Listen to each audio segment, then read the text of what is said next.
What's up, everybody? Welcome to Football Tonight, here brought to you by TopFCTV. We are live with another recap of this weekend here on Monday, 7 p.m. Central Time, 8 p.m. Eastern Time, and it's pretty late in the UK, so 1 a.m. I think. But regardless, we are live again with the one and only Will Stewart, Tottenham fan. You already know him, and hopefully Laurent will be joining us as well. So we'll see. You got Stewart right there. He's the main star today. You know, Since I'm ready on the for the big screen, we'll go ahead and throw this up. hey man, that's a must. If Will comes on, he's got to put it on. So if you're an Arsenal fan, it is what it is, man. I apologize for that. Lewis in the comment section said, yes, we are crap at the minute. Roll on January. He's talking about Newcastle. So big up to you, man. Appreciate everybody coming on. Please smash the like button, subscribe if you haven't already done so, and listen. Let's recap this weekend, brother. We can start with Tottenham Hotspur beating my team 4-1. You guys spanked us. Don't appreciate the Saudi boy comments. I'm joking, but it is what it is. We deserved it this weekend, man. Are Tottenham back, or maybe they never left, or maybe they weren't there? What are your thoughts, Will? Well, I mean, we're getting back. I wouldn't say we still got a lot of players to come back. We still got Vanderven. We still got Perisic. We still got Solomon. We still got Madison. So I mean, maybe Madison and Vanderven being the two big ones, but I mean, it's we still have a lot of players to come back before I would say that we're back. But performance-wise, the performances bar the Wolves game, and then obviously the what I call the massacre at the bridge. Bar those two performances, then the performances never really even left. And really, before the injuries and people got sent off in the Chelsea game, we were battering them too. So, it's we never really left. We just couldn't finish our lunch. Postecoglou made some shifts there, put Son out on the left, and what else? And what else? Say it, because I need Spurs fans to say it. You know what change he made? You know what change he made in the second half? In the locker room, he said, mates, let's not attack too much in the beginning of the second half. Hold back a little bit. I know Will and his gang don't appreciate this, but mate, let's hold back a little bit. Defend. See, I don't think that happened. Yeah, well, hey, listen, but you can see it on the pitch. You can see it on the pitch, Will. But you see it on the pitch all the time. Like we've done this before. No. What? Yeah. They're always going forward. Like, no. Man, come on, man. It's true, man. We didn't do that. We didn't play the Wolves that way the entire game. And Postecoglou was absolutely furious and said that we didn't play the way he wanted to play. I don't think it was that we sat back. I think you guys made us sit back in the first half. You guys came out with a lot more intensity. Yeah, a lot more quality in passes. Yeah, it didn't last long because eventually once we came out shaky. If you notice in the first 15, 20 minutes of that second half, we could hardly connect two passes together. We were giving the ball away left and right. Once we stopped doing that, then the momentum shifted again. So, yeah, we might have gotten a couple of goals on the counterattack, but when you have, the quality of passers like Pedro Porro and finishers like Son Heung-min and stuff like that, you're gonna create those chances. I mean, we've been doing that even under Conte and Jose, right? So we don't have a problem hitting people on a counter. It's simply playing out the back, which I don't think we did a very good job. It was breaking down in the midfield there in the first 15, 20 minutes of the second half. I don't see anything different about this game than what we've played. I think Postecoglou even said it himself. He said there's nothing different. I mean, he said it. We've been playing this way last end, but today we finished our chances, and the other games we didn't. I think he even said we played better against Villa than we did against Newcastle. Well, against Villa, I mean, come on, no, because I think that I think he made changes, and definitely Son on the left wing was a big one, and he certainly proved that Son needs to be on the left wing. He proved that even though I know you want him in the middle and he's a great finisher, but if he's going to create those amount of chances, and Richarlison, even though he's not going to repeat what he did yesterday weekly, the amount of chances that he's going to create for him to just push in, the percentage might be low, but eventually he will get some goals. So yeah, so I mean, he won't score as many goals as he's been scoring on the left, right? Because but chance creation wise, it was always that way. So the first 3 games of the season, Son played out in the left wing, was by far. I think in those first 3 games, he had created the most chances of any player in the league. Definitely was the most, even more than Madison for our team. It was just a matter of the chances he was creating. There was nobody that was able to finish him in the middle. Us having Solomon available on the bench and Perisic as well. Some Postecoglou decided to shift him centrally and bring in Solomon on the left and Perisic on the left. Perisic would come on in the second half. But then when those 2 players went out injured, you continued to try to force a Kulusevski, Brandon Johnson type of a partnership there. Richarlison played on the left for several games. So there's been a lot of people in and out of that left wing position, and that's the problem right now. Is we don't have. I've been saying this, and I've been saying it on every show that I go to, on every channel that I go to. We don't even have a starting 11. We have a starting 10, right? And then the position that's missing is one position in our front 3. We don't have quality in one part of our front 3, right? Whether it be striker if Son's playing on the left, or left wing if Son's playing a striker. So we got the results we got in the first 10 games because players like Pedro Porro, Madison, Solomon, they all were able to find Son. Last couple of games versus Villa and West Ham, nobody was able to find Son. We didn't score enough goals. And that was the only difference. Welcome, Laurent Courtines, to the podcast Football Tonight. Yeah, we can hear you, bro. But I mean, to be honest, it was a really, really good performance by Tottenham Hotspur yesterday. I know Laurent has been praising Postecoglou's way of setting up his matches and doing all that stuff. I think I do agree. And again, we get into this almost every time me and Will are on. I mean, I think that we just both of us, we just don't end up maybe realizing that our point is like we want. I like the football that Postecoglou preaches, but I don't like when it's just that's the only way of playing football. And again, I go to that one example that hadn't happened, and I will agree, doesn't happen much often. And actually, I haven't. So I'm not going to get into that negativity part of Postecoglou, but he has said that this is just the way it is, and the way we play. And I think that when it comes down to the moment that you need to make an adjustment, I don't think you will. I think there's more to this though. I think there's Postecoglou in his mind and what he's actually going to do, and the way he's talking with the players and the way they interacts with the media, right? Like you have to understand that coaches, they say things in order to basically shut reporters up, right? So instead of rather having to give a long explanation that people won't really necessarily understand, he just says something simple that basically says, "Stop asking me the question." And that's what I get from this "I won't change" type of a thing. Because when we went down to 10 men against Luton, we actually sat back. We didn't go forward. We stopped the number of chances that we started creating, how high our line was against Luton. And then against Chelsea, it was a completely different thing. We were playing at the halfway line. Against, teams like Villa, we played a really high line, pressed really high. But against Wolves, we sat deeper. So, I mean, you can already see Postecoglou changing his system, because I'm going to tell you right now, I firmly believe that if you guys say Isak scores that goal, right, and then you score that second goal, and we end up losing that game 2-1, nobody would say Postecoglou changed his tactics. They would all be like, "See the high line, that high line, it got you." And even if every aspect of play was exactly the same, that's exactly what. It's only because we finished our chances this time that people are saying he managed the game better.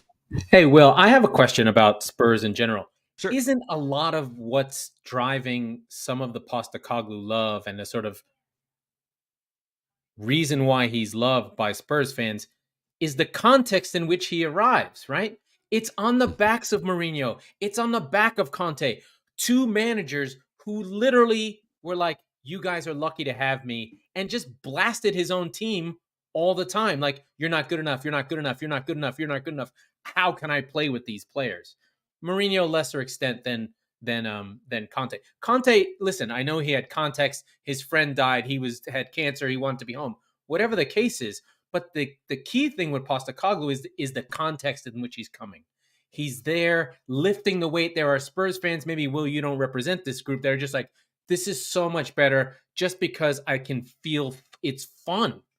the direness of Levy put in managers that were results-driven managers, and now they're in a more style first. Results will come, but I believe in this. They want to feel like they're part of a project, and I think Postecoglou, through the media, is bringing the supporters along with them, and he's more a line to Nicholson in the 60s Spurs than Mourinho and Conte were. You know, it's almost like they were a black hole in this reach for this elusive trophy that's not there, because I think Levy thought they were closer than they were.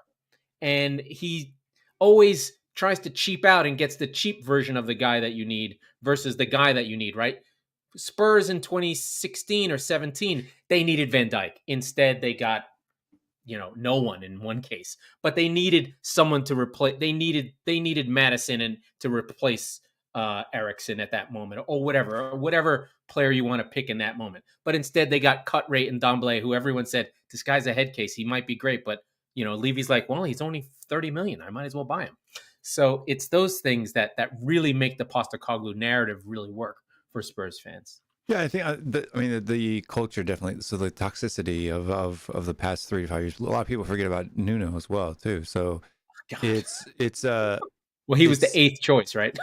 Yeah, it was a 250 manager link summer, and but you could have had Ten Hag. Yeah, I mean, there was a lot of people that we've been. I don't think there's a manager that we weren't linked with in that particular summer. Ten Hag was the big one, right? He refused. He refused Spurs. Yeah, I mean, Nagelsmann, Ten Hag, Graham Potter. We dodged a lot of bullets there, I think. I think Potter would have done fine. I love Potter. Potter will always have a place in my heart because he let me fall in love with Brighton, and he won me $500 over a season because I did $10 bets. I just bet on Brighton all year. I personally think Graham Potter's a fraud. I think he should change his last name from Potter to Weasley because it looks more like Ron Weasley than Harry Potter. But he's the but. You wait till he's West Ham's manager after Moyes goes, and he's just like, he's gonna either be Crystal Palace or West Ham. That is like Potter's sweet spot right there.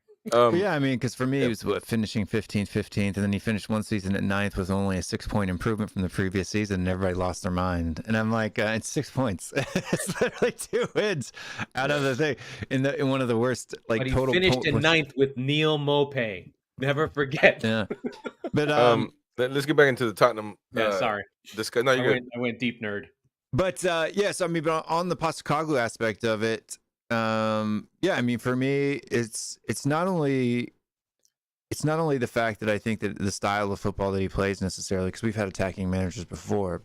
I became a Spurs fan in around 2013, and a really avid fan right around the beginning of the Pochettino era, and I don't remember the fan base being in love with Pochettino as much as they are in love with Ange in the first 6 months, right? In fact, there's a lot of people. I think there was even a time when we had a pretty bad loss in that first season under Poch where the fans chanted, "You don't know what you're doing." And the other one with Poch is that he never did the press conferences in English. Yeah. Oh, he didn't speak English that well then. That's the problem. Mm-hmm. So now we do have a manager who's fluent in English, which I think helps relate to the fans. It shouldn't be a thing, but it is, right? Like Arsenal fans made fun of Emery because of his, accent and good evening and the whole good evening. Yeah, everybody did. But with Ange too. But what's weird about it is I'm talking about the cultural aspect of it. The thing that I've never seen before is how much just even modern culture is just attached to this Ange train. Like you've got the Fonz making videos on YouTube or on Twitter for him, and pop singers, doing their own iteration of the song that the fans, changed to do that. And you just never seen that before. And I think that's why a lot of rival fan bases are upset with Postecoglou. And well, you know what? It's these things. They're amorphous. That is actually, to stop for a second.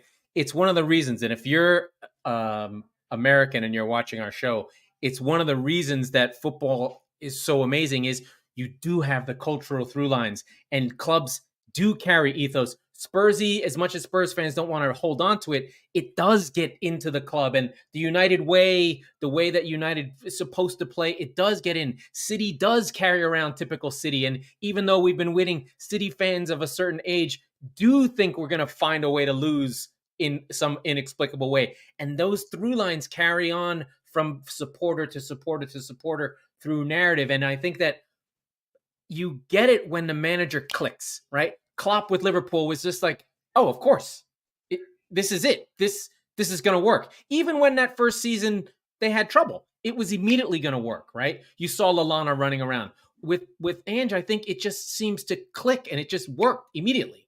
I mean, obviously there's lots of work that goes on, but in those moments, there's this sort of feeling, and you get back to like the Dave Clark 5, and you want to hear Glad All Over, even though Crystal Palace stole it from you. It's those through lines of history that sort of lift the club up, and you're like, oh, Ardiles, it's all here, it's all happening, we're here. But what is the ultimate expectation for Tottenham is the big question, because we got to talk about right where they are. What's today, and I do agree with that. I do agree. Big up to Goguma, by the way. She comes from Will's channel, so everybody that comes from his channel, from seeing me on there, I appreciate you coming on, and please smash the like button. Big up, guys. Big up to all of you, for real.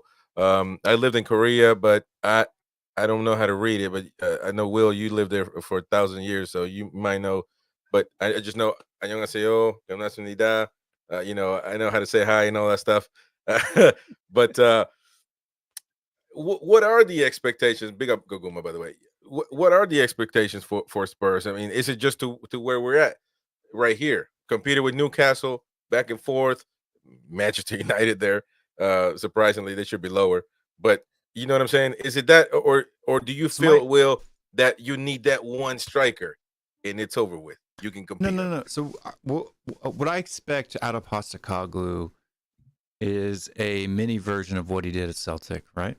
So the season that he went to Celtic were something like, I think it was like 20 points off of Rangers.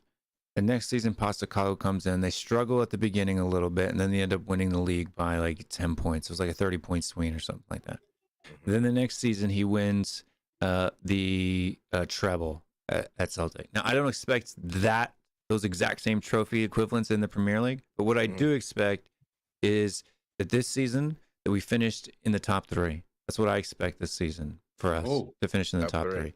Next season, I expect us to challenge for the title and or win it. You're crazy.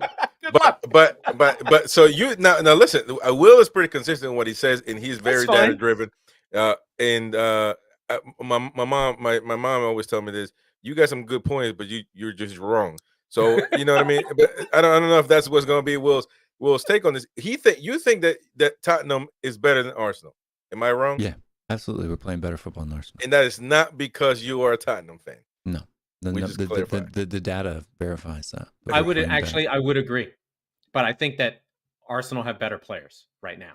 Still, yeah, right now they have a deeper squad than we do right now. Right, yes. Although their first 11 is far better, I think, than their bench is a level above our bench. Right, so by a lot. I agree. So that's the only difference right now. But our first 11, that 11 with Madison, Van der Ven, Romero, right, and then Barra, even whoever you want out on left wing, right, but Son, Kulusevski, and then whoever else in that front line, doesn't matter because they all aren't that good. It's better than their starting 11. So those 10 players, Son is by far and away better than anyone in their front line. No one comes close. Like, I know Arsenal fans like to big up Saka and think that he could get there someday, and maybe he can, but he's not there now. Right? There's no player.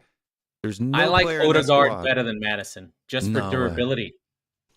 See, the Madison injury thing, I think, is a myth, because this is only the second season in his entire career where he's missed more than 6 games in a season. Right? He's averaging 30+ games a season. So if you think you're missing 8 games a season due to a nagging injury here or there, that's not a huge loss. We should be, once we've purchased quality enough bench to cover 10 games a season for injuries on any one player. That's the way that when I talk about a squad, is can you cover that position for 10 games in a season, only dropping probably about 40% of the points that you should have gotten on a full squad, right? For example, Manchester City. The thing is, it's really difficult. Squad building is very tricky. It's amorphous. You lose one guys move, and the whole thing starts to break down. Like, for instance, there's this myth that City has depth. It doesn't have depth. It literally has 15 awesome guys, and if they lose 3, the whole thing collapses. Like we're seeing it now. These last to be 4 honest games. with you, we're seeing it now. To be honest with you, and I agree with you. But that's what I'm saying. We need. I don't think of a squad as having 22. It needs 3. 22 world class players. You need 3. I want to have 16. Right. So I want to have 16 players that there is no drop in quality if you need to rotate. That's it. 16. And in positions that are high. And versatility, I think, is key too. Yeah. Like versatility. You need guy who can play across all 3. You need Maddison to be actually play on the wing. Son is that guy. Well, not only Son is that guy, but I actually think of Richarlison being that guy, right? So although he's not very good, he's a horrible footballer when it comes to it. But when he comes, he is a player. He does play hard. he is a player though that can come on and just his physicality and intensity can impact a game in the second half. He's a shit Jesus. Yeah. Well, he's actually got more goals and assists than Jesus this season in the league. So look at this guy. This guy has stats for your ass, man. He'll come up with something. Listen, Jesus is a 3-time champion, but let me ask you this. That's what Jesus did for you. He came off the bench, right? He was never somebody that could start for you guys week in and week out, right? No, like never. No city, and that's what I'm saying. Richarlison's that same way for us. He may come in and get the header here and there, right? He'll do his these are 10 to 15 goal scorers. They're not they're not 15 to 25 guys. No. Right. But what I'm saying right now is we only have one player who can reach 20 goals a season in the league, right? Right now, that's the only player. Son's the only player of that caliber that we have. Kulusevski can maybe do 10 in a good year. I liked him at the 10. He was interesting. At the 10, he's far better. He's far better at the 10 for me. Or it's technically an 8 because we play 2 8s. But But for me, that's really just the problem that we have. So that's why I say for Arsenal. So when I see us continuing to put in performances, continuing to get the number of chances that we're getting, the shots on goal, because right now the only team who's created more shots than us in the league is Liverpool, and it's just right. So we've created more chances than Man City. Arsenal's way down on the list. I think 5th or 6th in the league in chance creation. They are not playing well, but they're getting wins, which is. Dude, let me just tell somebody. I got the 2 biggest nerds of football. These 2 are stat-driven assholes. It's not stat-driven. It's narrative. It's like you can actually see the thing that you think is happening and actually question some of the things that are assumed. Like Arsenal sacrificed offensive fluidity for defense because Declan Rice is primarily an amazing sweeper. If you go back to Will, let me ask you this though, because does Richarlison have any chance whatsoever of potentially staying at Tottenham? Yeah, for sure. I mean, there's a chance. Well, he's on contract for 3 years. No, but you know what I'm talking about. Is he part of the plan? I think on the bench, like I said, as a squad player, somebody who can come in and play on the left, can play on the right, can play it in the middle if somebody needs to get a couple extra minutes here and there. But you think he really can though? Yeah, because I think he's the kind of guy that I think he thinks highly of himself, but he's also realistic in where he is. He knows he's not that good, right? I think he knows that. And so if we were to we're linked to Vlahovic right now. Say we were to bring Vlahovic in January, right? And Vlahovic takes off and has a Florentina-esque type of performance in the Premier League, which is not necessarily going to happen, but it's not impossible either. I'd say it's a 50-50 chance of probabilities there. But but say you bring him in. I don't think Richarlison's going to be like, man, I need to go somewhere else to get more game time, because I think Richarlison would rather be a Gabriel Jesus at City than and win things at some point than be the Richarlison at Everton and having to fight relegation and out. I think he's more, because he does that for Brazil, right? He's that guy for Brazil, right? He is the worst player on a team of good players, right? I could argue Brazil's. Okay, so I get that point, but and you can tell when he scores the goals against Newcastle that no, but he is kind of trying to solidify himself for the crowd, doing the little chicken thing, you know what I mean, doing all that stuff, waiting for that response, because he knows he's been getting questioned by Spurs fans. So it's not like he doesn't hear the rumors. You know, he does hear the pressure. YouTube chats. There's an account that if you watch around YouTube channels called Unknown, and that Unknown account just constantly, backs Richarlison almost like it's in the first person. He's talking about himself. And I think I'm not. It's a conspiracy theory. I'm gonna put my tin hat on here, but I think that's for Charleston. I really do. I really believe I don't know. it. He strikes me as a confidence player, and he already admitted to like having psychological problems with the goal scoring, and something happened with his family. It's just crazy shit that he just needs that. He needs those goals to go in. He needs to feel good. You ask everything. He's Evertonian. He put that team on his back, and he's capable of it. But again, he's an inconsistent, emotional player. He's not calm and cool, which is why his finishing comes and goes. Because when he's off his game and he misses, he carries that next miss with him. So now that he's scored some goals, he's sort of going around the front line and figuring out the thing. I think you'll admit this, Will. Having Son in his natural position rather than up the middle makes a huge difference. He cooked Trippier. As much as we all love Trippier, his defensive strength is waning. A tired one. He's really tired. Into his 30s, Yeah, but he was always more of a winger. Trips are. I mean, it wasn't a winger. He always played right back for Charleston or for Pochettino. No, but he's an attacking fullback. Yeah. He's better going forward than he is defending. But I mean, right now, all the top right backs in the league are that way. He's a City Academy graduate. Just to let you know. Yeah, they're going around the league. But yeah, he's played for everybody. Burnley under Dyche. He was a Dycheman. Himself out there, but but I mean, right now, just they say that since they've joined the league, Pedro Porro coming in, just even over time, is the third highest assister of right backs in the league. Trent Alexander being one, Trippier being second, and Porro being third. And Porro's only been here for a year, not even a year. Porro is a finding, 100%. Dude, the guy's amazing. Like, he's got a long way to go yet, but I see him being. He's going to be at some point talked about in that Trent Alexander-Arnold. Kieran Trippier. The funny thing is, Will, and if you'll know this stat and you'll like it. Walker. Last season, under Conte, as a defensive team, Spurs games accounted for the most goals of any team in the season. They had over 50 goals scored. They were like fourth in goals scored, but they gave up like 60 goals. It was like combined, they had the most goals were scored in Spurs games because Conte was convinced that the team could defend. At least Ange is seeing. This team is not for defending. This team is for attacking. Why defend if you can't defend? It was so obvious to anyone who saw Eric Dyer try and run that it was time to go the other way. Pedro Porro, also a City Academy player. Damn, well that just speaks volumes of your belief in. I'm gonna tell you right now, you guys are gonna be needing a Walker replacement here in a few years. And I know it's coming. Listen, it's gonna happen. And that's our next subject in hand. We got 28 minutes. We got to move fast. Hey, have we bagged on United yet? Not yet. Well, we will in a second. We're going to ask the question: who should be sacked first, Pochettino or Ten Hag?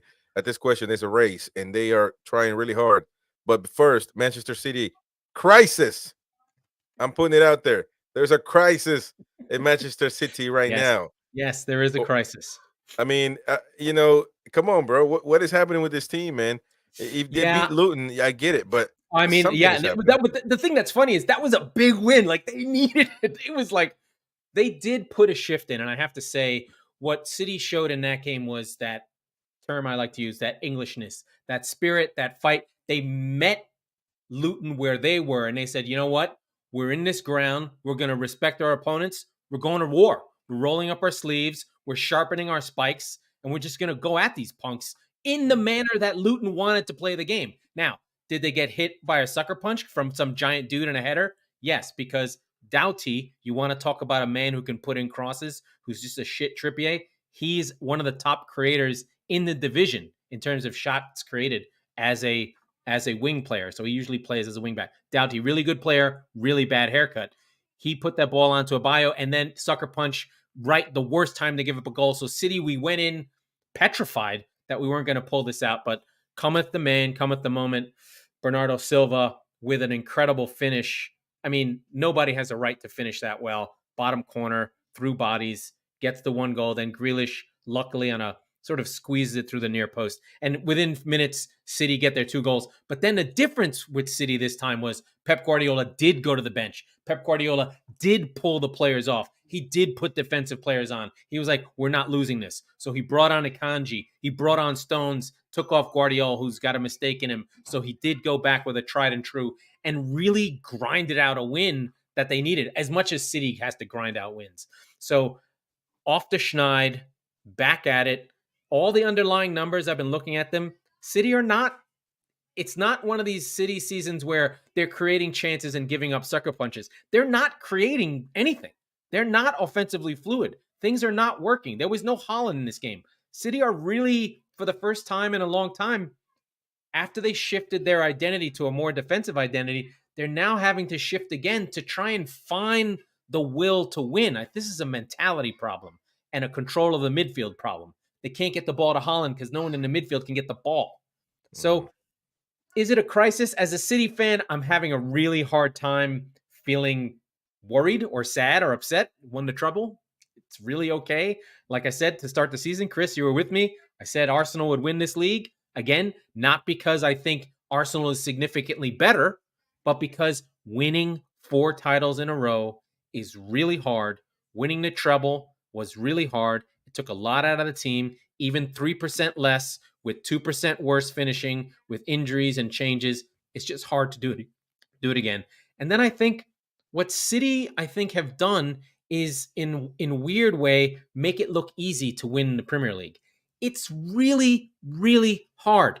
And if you're off by a little, and the levels of this division, I don't care what anyone says, there's Unai Emery, there's Arteta, there's Postecoglou, there's a United team that has $1 billion worth of players, there's Brightons, there's Brentfords, there's Lutons, there's Dyche, there's Steve Cooper, there's going away to Nottingham Forest. This is a tough division. Any game that you show up and you're off your levels by a little, you will get beat. And that's what's happened to City. They're just not, they have a hangover. Really, they literally have a hangover. Well, Jack Grealish does. Could they come due in the back half of the season and reel off 10 straight and win this league with 84 points, a pretty low number?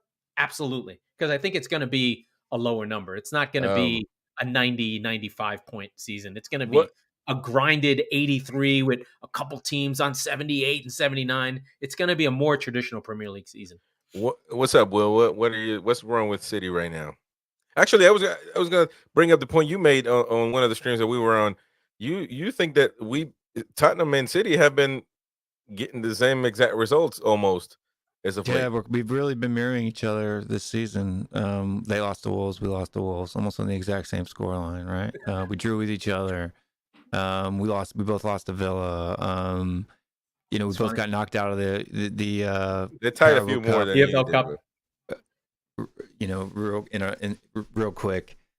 I think it was your guys' first round. It was our first round, right? So we played a round earlier. The difference is we have the Champions League and we have to go to Saudi to play in this stupid Club World Cup that I really don't care about. Yeah. But and then too, like we've struggled against the same teams. The score lines have been fairly close. It's just been a weird. But the styles are different. Your team is much more. There's much more hope. There's much more effervescence. Even the goals you give up are kind of like, damn, that sucks. Cities are much more painful and kind of like, can we just not have that happen? You're like, City are playing 4 center backs in defense and they still can't really stop things because they're just disjointed. Way too much reliance on Bernardo, way too much reliance on Rodri. Still 4 losses without Rodri. It's crazy. Yeah, we're having a try. We are conceding goals with just a lot of mistakes. Just losing focus.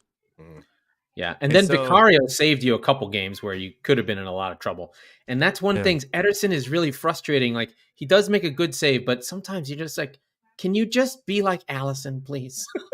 Because Alisson is just, I watch Liverpool games, they drive me nuts because they'll get blown open and Alisson just steals some ball out of the air and you're like, God damn it. Yeah, so I mean, for me, it's with Manchester City, for me, they're still the favorites for me because I agree. Until they're not. Right? Yeah, until we hit April and they're 10 points, 10, 12 points off. You're only 3 points. It's not mathematically possible for them to get in the win. Yeah, you have to kill the champ. The champ needs to be defeated. Yeah, right now, and they're fourth, 3 points away from Tottenham, and they're just right there. It's kind of weird seeing. It is weird still seeing City in that spot, but yeah, I mean they've got one more win than us, right? Like we have the same amount of draws, the same amount. They have one more win than us, and we have one more loss. But And the injuries, like for example, you've got because De Bruyne's out, right? And this is year.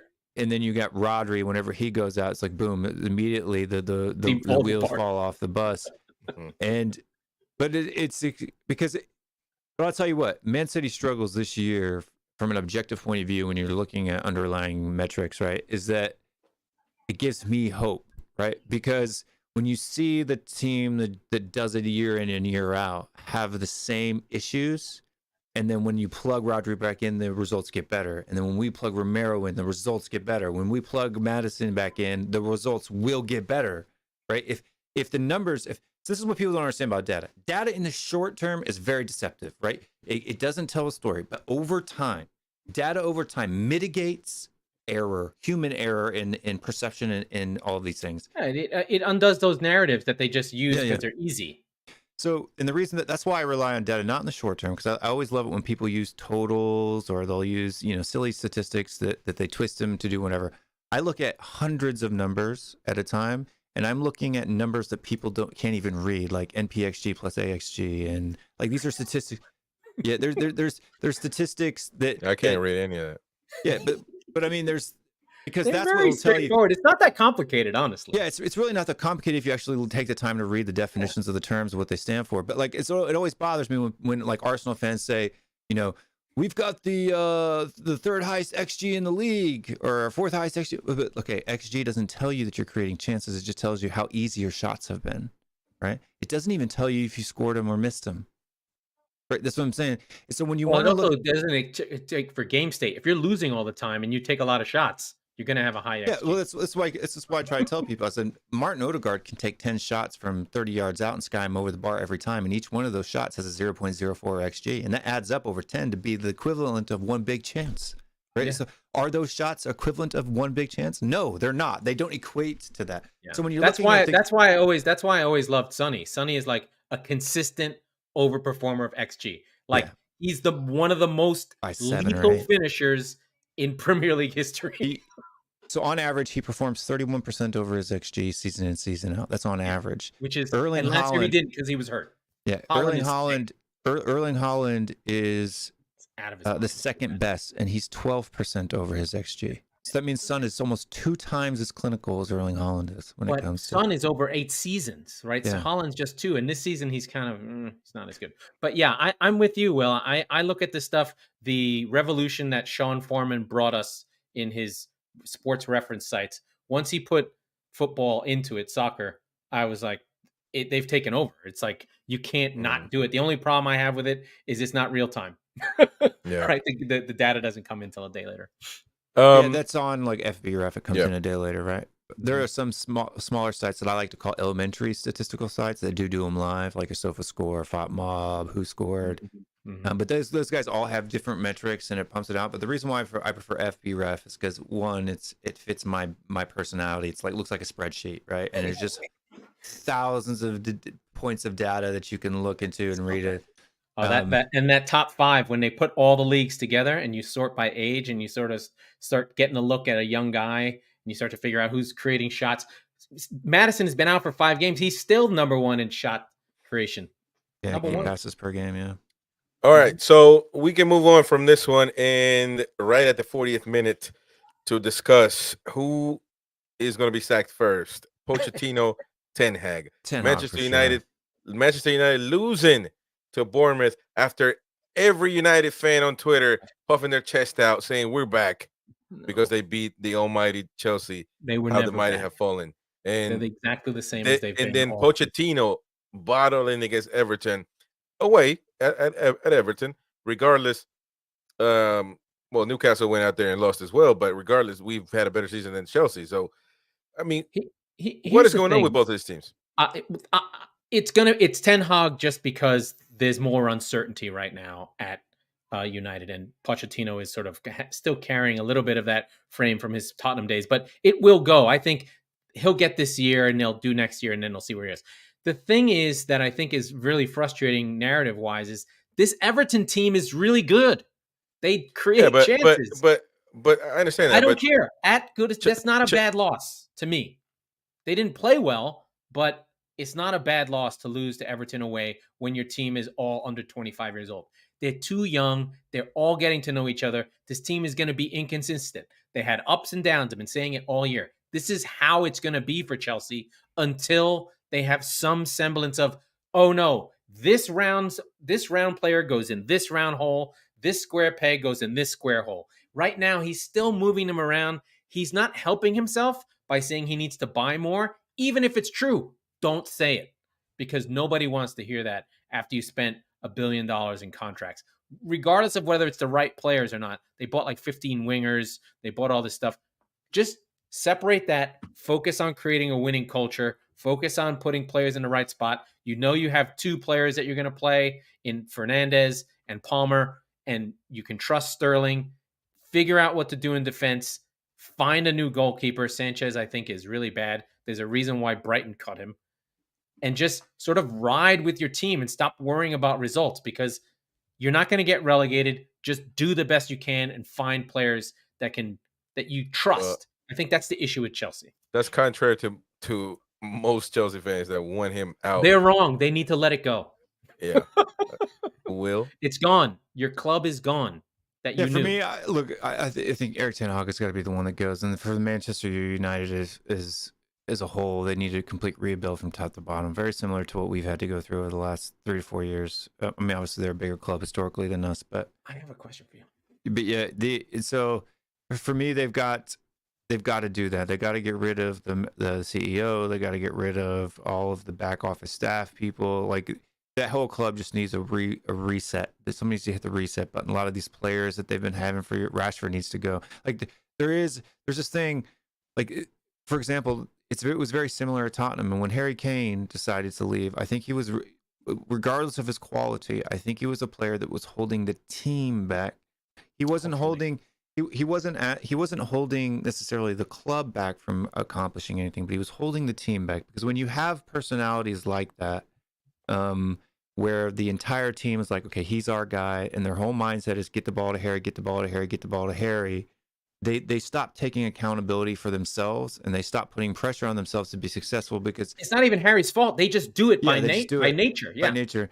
And so now that he's gone, right? It's more of a collective. Yeah, it's more of a team atmosphere. I mean, they're huddling before games, they're hugging each other, in wins, they're crying together when they lose. Like, and that brings the collective performance, I think, from everybody up. And it's not Harry Kane's fault. He's a world-class player, but it just happens, right? Jordan was that way with the Bulls. There was, Dan Marino was that way with the Dolphins. There's a lot of people that it can sometimes, turn a team. I can segue this perfectly. United's biggest mistake was signing Cristiano Ronaldo. It broke Bruno from being the leader of that team. Bruno Fernandes was coming off like a 17-15 season, and Cristiano got there. He's Portuguese. He sucked everything towards him, and it really broke the team a little bit. They actually had something interesting going on with Cavani, with Bruno, and they made that mistake that actually set them back. And then you had to have Ten Hag deal with it, and they're kind of trying to get themselves back together. But they were really building a team, and they had to fight through that. The question I had is actually a larger structural thing with Spurs before we get into Poch, whether Poch should be fired. It should be Ten Hag.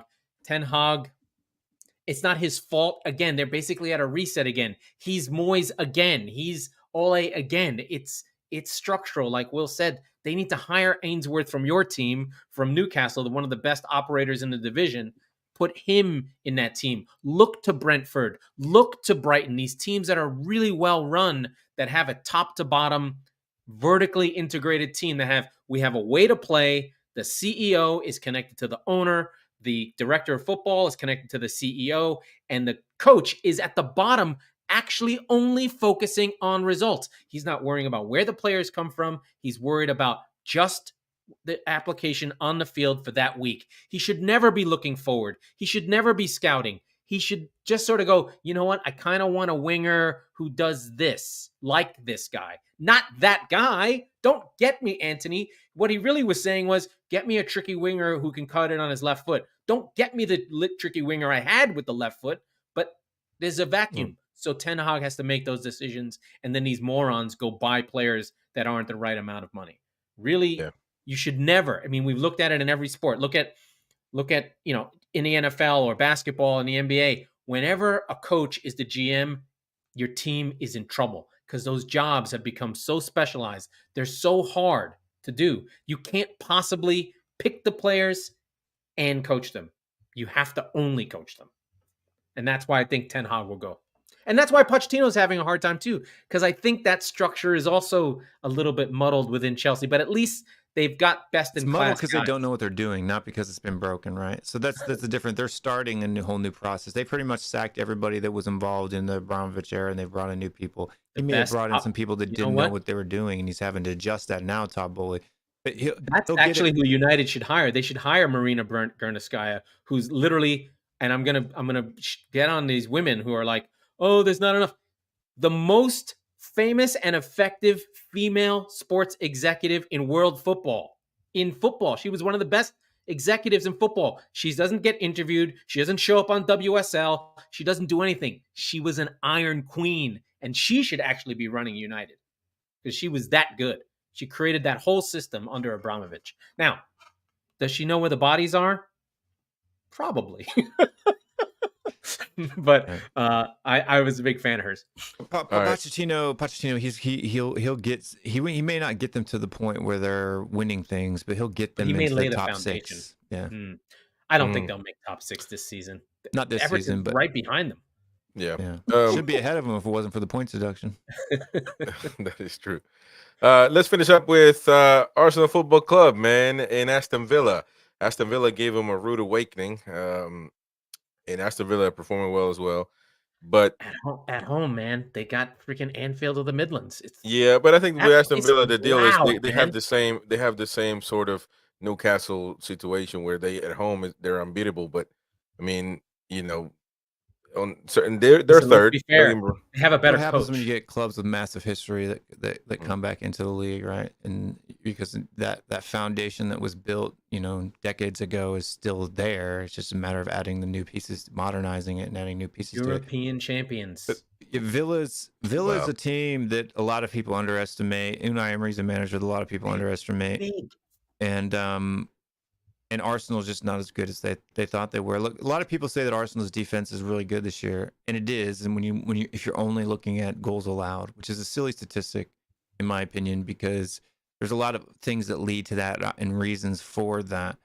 One of the reasons Arsenal has one of the least goals allowed is because they have one of the highest ball positions on the pitch. So they hold the ball higher up the pitch than most other teams. They've been sat back against more than any other team in the league, including City.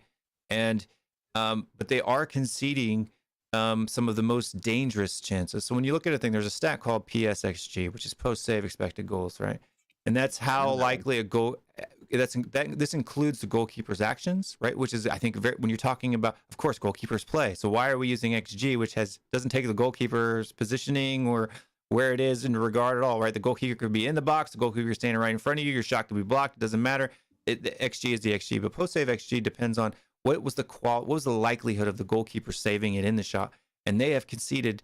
They're up there with us. We're at 30.3, right? Manchester's at 33.5, and Arsenal's below us at 29.5. So they're conceding more, almost the same amount of dangerous chances as anybody else. The thing is, though, Will, it does over-index when you're a high possession team. The shots you do give up are nearly always on the break. Yeah. And so you do end up having a higher post-shot XG as a team in general. I know this because if you look, the worst season of this was like Liverpool's championships. So 18-19, City's XG numbers were incredible. But literally every time a team went on a break, they scored. Yeah, so you give up 2 shots and give up 2 goals. So, but people are saying Tottenham are conceding a lot of these high-risk chances. No, they're giving them shots from the box. Yeah, but they're not as much. And in fact, that's what I'm saying. Because so Tottenham's at 30.3, and Arsenal's at 29.5. So how dangerous of a chances we're conceding compared to other teams that play a high line and play possession based is actually very comparable. Mm-hmm. We're not conceding. In fact, Manchester City is conceding more dangerous chances than we are. Agreed. And we're the ones saying that everybody gets in behind us, and that includes the Chelsea game, by the way, and all that data. which is a statistical anomaly, right? Yeah, So. but that's where the goalkeeper thing comes in. Ramsdale and Raya are not as good as what Vicario's done. Weirdly, Onana has been good somehow through that's how bad the United defense is. They've made Onana look good in terms of the shot stopping. And so, I just think Arsenal, I don't think I said this in my show yesterday, squeaky bum time. It's part of the feed. I don't think losing 1-0 at the end of the season at Villa Park is going to be that bad. It's really, how do you react to the next game? They got the good win against Luton where there was a feel good. They could have really drew that game. That one had a lot of value. But then this loss, I don't think it is going to be as painful when we look back in the season and Villa are top 5, top 6 team with, impregnable at home, 15 wins in a row. They haven't had their dip yet. They'll have their run of form where they drop. They just need McGinn to go down or Watkins go down, and then they have to use Ings, and Ings gets hurt because the guy has bone-on-bone knees. So they haven't had their down moment. They haven't had their loss of De Bruyne. They haven't had their loss of Matters. They haven't had their, they lost Mings, but I'd argue Pau and Diego Carlos are actually better than Mings and Konza anyway. So Aston Villa are there, I think. For sure. And I think Arsenal too are far more overrated than the people are thinking. When it comes to, when you look at their performances, they have not played well. Yeah, they haven't played well overall, and at some point it's going to crack. When you ride that luck line for a certain period of time, eventually it's going to even itself out, right? And that's what you see about data over time, right? But they'll be there and about. I mean, listen, they're gonna. I think that, a lot of times football is like this, right? 50% is luck, 50% is what you can control, and you just ride your luck, right? So they're controlling a lot of the games, and I think it's disingenuous to say that Arsenal are not title contenders, that Rice hasn't made a difference. They're just not as effervescent as that first 19 game Rice Arsenal that put 50 points on the board. That was just. Don't you think they've gotten better defensively, and maybe offensively got a little bit? I don't know if they've gotten better defensively. I don't think they're not having to defend as much, right? Because when you're looking at in a way, Will, that is getting better defensively. So what Arsenal is good defensively at is winning the ball up high up the pitch, right? So they were in the majority of their defensive actions are in the attacking third or middle third of the pitch, right? So that means it's defending. Yeah, it's their front line and their midfield that are winning lines. And Declan Rice right now is responsible for that as a whole. It's not their back four, right? Because Zinchenko, Saliba, Gabriel's been really good this season, but Saliba, Zinchenko, and Ben White have not been good this season at all. Tomiyasu's been good at the back, especially creatively. He's got a long diagonal pass that Ben White doesn't have. And then it's in that midfield, and it really comes down to Declan Rice. Declan Rice has been the stalwart that has kept them into games. The reason why I don't think that they're title challengers yet, and they haven't convinced me of that, is because the front three, right, is not getting even close, not even a third of the output that they got this time last season. So that at some point when they have to play, that's why I said they would lose to Aston Villa. I called this weeks ago, right? The game week 16 was the week that Arsenal starts dropping points. And that's because they hadn't played teams that create a high number of chances and convert those chances with some type of efficiency. Brighton's a team that'll do that, especially with Matoma being back from injury now, right? He's going to have to, I don't know if he'll be fit enough to start, but he got minutes last week. The defense, though, is bad. They'll score against Brighton. And then they got to go play Liverpool, which Liverpool's going to beat them easily, I think. And then they have to go play West Ham. Yeah, it's at Anfield. And they won't beat West Ham. West Ham will beat them. Yeah, and that's what I'm saying. So this is literally 4 games in a row where I said they could drop points, and they're only 6 points ahead of us, 3 points ahead of City. And by this time, in 2 weeks, City could be 3 points up, and we could be even on points with Arsenal. That's how fast this table changes, as tight as it is right now. It's great. I was just thinking earlier, just what a great league it is right now. I think it gets better all the time. I just think, with Newcastle, with Chelsea and their story, with United and their story, their expectations and their story, City coming off a treble, it really helped that my team, as much as I can stand back, is not as good, right? It helps. It makes everyone have hope. Liverpool's top of the league. We're not even talking about them. Why? Because there's so many other stories. We're like, yeah, Liverpool's fine. They'll be there. Will they? I don't know. They still need a midfielder. They almost lost to Fulham. Fulham's all of a sudden scored 10 goals in a week. All of a sudden, Jimenez is scoring goals again. There's so many good stories and so many good little teams that every week, even, You watch Luton in that 4-3 against Arsenal. Did you fall in love with them as you were watching them? I did. I was like, what is this team? Only you fall in love with low ass teams. No, because the of, spirit gets into you. You're just like, yeah, I want this team to win. You know, that's what the beauty of the Premier League. Weird teams will get a hold of you. That's why you fell in love with Newcastle, because of the spirit of the play, of what happened. It lifted you up. It takes you on a wave and pours you over the goal. And sometimes small teams can do that, because that draw to keep them in the league is so valuable. And they almost beat City, and they almost beat Liverpool. Luton, I love them. Well, give me more Luton. Anyways, we got to call it off, man, on this week's podcast. If you are listening on the audio platform, Spotify, Apple Podcasts, Google Podcasts, everywhere else, I appreciate you. Please rate us, subscribe if you haven't already done so, or follow. If you're on YouTube, I appreciate you. Keep on liking, keep on subscribing. You have to watch on YouTube, because Chris's glasses are so pimp today. Oh, man, you know, I always got to look good, man. I came from the office straight to the podcast, so you know what I'm saying? Will's channel, Tottenham Away TV, tagged in the description. Laurent Courtines, he has a show here on TopFCTV called Squeaky Bum Time Podcast every Sunday night. And I appreciate everybody coming on, man. Thank you, Will. Thank you, everybody. Thank you, Goguma. I appreciate you coming. It's the same thing, right? When you say bye in Korean? Yeah, 안녕히 가세요. Oh, there that it is. too. Right there. There it is. That one. I appreciate you, Goguma. I appreciate everybody. She is the best moderator in the history of I'm telling you. You know, she will tag everybody's channel. She will do all the work. So I appreciate you. I will make you a moderator for this. You getting the promotion. I appreciate everybody coming on, man. Thank you so much. We'll see you on the next one. Bye-bye.